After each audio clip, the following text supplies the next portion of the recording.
আগামীকাল বৃহস্পতিবার সন্ধ্যা ৬টার সময় জাতির উদ্দেশ্যে ভাষণ দিয়ে জাতীয় সংসদ নির্বাচনের তফসিল ঘোষণা করবেন প্রধান নির্বাচন কমিশনার এএমএম নাসির উদ্দিন। আজ এ তথ্য জানিয়েছেন নির্বাচন কমিশনের সিনিয়র সচিব আক্তার আহমেদ।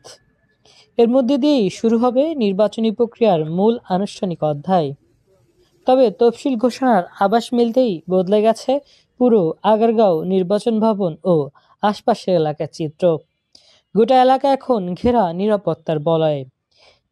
ইসি ভবনের প্রধান ফটক থেকে শুরু করে আশপাশের প্রতিটি পয়েন্টে জোরদার করা হয়েছে নিরাপত্তা ব্যবস্থা। নির্বাচন ভবনে প্রবেশে কড়াকড়িও বেড়েছে।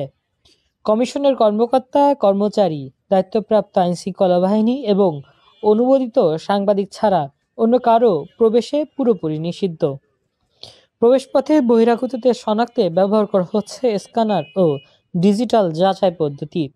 সব মিলিয়ে তফসিল ঘোষণার আগেই নির্বাচন ভবন এলাকায় গড়ে উঠেছে সর্বোচ্চ সতর্কতা, নিয়ন্ত্রণ ও নিরাপত্তা বেষ্টিত পরিবেশ, যেখানে প্রতিটি মুহূর্তে নজরদারি, প্রস্তুতি এবং শৃঙ্খলার প্রয়োগ স্পষ্টভাবে চোখে পড়েছে।